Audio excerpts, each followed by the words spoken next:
कि आखिर हमारा एक एक लहू का कतरा हमारे देश के लिए काम आना चाहिए, हमारे राष्ट्र के लिए काम आना चाहिए। इस भगत सिंह कहते थे मुस्कुराते हुए कि मेरे सीने में जो जख्म है वो सब फूलों के गुच्छे हैं।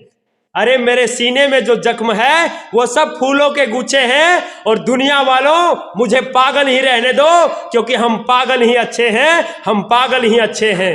कि तुम तो हमें पागल कह रहे थे, लेकिन ये पागल ही दुनिया को बदल रहा है, ये पागल ही परिवर्तन ला रहा है, और ये पागल ही कुछ करके दिखा रहा है। ये कहने पर मजबूर हो जाएगा वही व्यक्ति जो आज आपको पागल कह रहा है। अभी आदरणीय सुरेश भैया के द्वारा बताया जा रहा था कि हम भी युवा हैं, और युवा शक्ति जब आगे बढ़ता है तो समाज में असली परिवर्तन लेकर के आता है। आप देखे होंगे जितना भी बड़ा बड़ा परिवर्तन हुआ है, कुछ बदलाव हुए हैं, कुछ चेंजेज हुए हैं, उसमें कहीं ना कहीं युवाओं का योगदान रहता ही है ना? रहता है कि नहीं? युवाओं का योगदान रहता है। आप आजादी को ही देख लीजिए, क्या था? गांधी जी भी प्रयास कर रहे थे, और गरम दल में कौन कौन थे? बहुत सारे लोग थे। भगत सिंह थे, चंद्रशेखर आजाद से, एपीजे अब्दुल कलाम उस समय नहीं अपना योगदान दे रहे थे, लेकिन भारत को बेहतर बनाने में उसका भी योगदान रहा।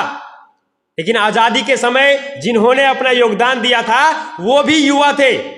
उनका सपना था कि हम भी काश मोबाइल छेड़ लेते, काश हम भी थोड़ा कॉमेडी कर लेते, काश हम भी कमेंट करते रास्ते पर, हम भी अपने जिंदगी को मजे में काटते, मजे में बिताते। होगा कि नहीं? उनका भी सपना था कि हम भी थोड़ा मौज मस्ती करें, लेकिन उनके मन में चल रहा था कि आखिर हमारा एक एक लहू का कतरा हमारे देश के लिए काम आना चाहिए, हमारे राष्ट्र के लिए काम आना चाहिए। इसीलिए वो अपने देश की आजादी के लिए हमेशा अपने प्राण की बाजी भी लगा दिए। तो हमारा योगदान आज के इस राष्ट्र के निर्माण में क्या होना चाहिए, ये हमें खुद से सुनिश्चित करना होगा। जानते हैं साथियों, भगत सिंह को जब बर्फ के सिलियों पर लेटा करके पीटा जाता था, और लोग कहते थे, जो भारत के सेना थे उस समय, वो कहते थे कि भगत सिंह तुम चाहते तो हो कि अपने देश को आजाद कर लें, लेकिन तुम चाह रहे हो ये आसान नहीं है, भारत को आजाद नहीं करा पाओगे। आज ही तुम अपना ये संकल्प को तोड़ दो और आज से लौट करके चले जाओ, माफी मांग लो। लेकिन भगत सिंह कहते थे कि मुझे माफी मांगना स्वीकार नहीं है, हम आजादी लेकर के रहेंगे, चाहे मेरा प्राण भी चला जाए तो मुझे एतवार नहीं है। और कहते हैं कि उसको जब बोला जाता था कि भगत सिंह तुम पागल हो गए हो, आजादी बस की बात नहीं है, नहीं मिल सकता है, तो भगत सिंह कहते थे मुस्कुराते हुए कि मेरे सीने में जो जख्म है वो सब फूलों के गुच्छे हैं।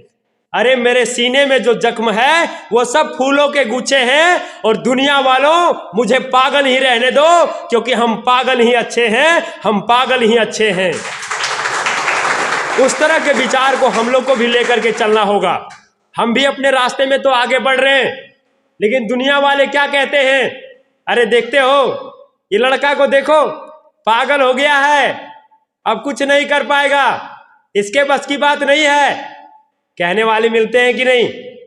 कुछ भी आप करिए, भले आप तैयारी 4 साल से कर रहे होंगे, 5 साल से कर रहे होंगे, ताना मारने वाले आपको डगर डगर पर मिलेंगे। कहने वाले मिलेंगे कह रहे ये तो पागल है, कुछ नहीं हो पाएगा। या फिर आप अपने गोल के प्रति 100% डेडिकेट हो जाइए, लोग कहने लगेंगे देखो ना घूमने कहीं नहीं जा रहा है, पागल हो गया ये। कहते हैं कि नहीं? संडे था, आप नहीं घूमने गए होंगे, लॉज जाएंगे, क्या कहेगा दोस्त? अरे तुम तो वहां गया, क्या किया? देखो हम कैनरी में 4-5 फोटो खिंचा लिए हैं, स्टेटस भी लगाएंगे। लेकिन साथियों, आज जो आपको पागल कह रहा है वही वक्त उसको जवाब देगा और कहेगा कि तुम तो हमें पागल कह रहे थे, लेकिन ये पागल ही दुनिया को बदल रहा है, ये पागल ही परिवर्तन ला रहा है, और ये पागल ही कुछ करके दिखा रहा है। ये कहने पर मजबूर हो जाएगा वही व्यक्ति जो आज आपको पागल कह रहा है, क्योंकि वो जानता है कि ये इस तरह से कर रहा है और इस तरह से करेगा तो कुछ नहीं कर पाएगा। लेकिन आपको आज खामोश रहने की जरूरत है, और खामोशी का जवाब वक्त देता है, आपको देने की जरूरत नहीं है। बस अपने तैयारी को बेहतर बनाते रहिए, अपने मन को कंसंट्रेट करके अपने गोल के प्रति लगे रहिए, तभी आपको असली सफलता मिल सकता है।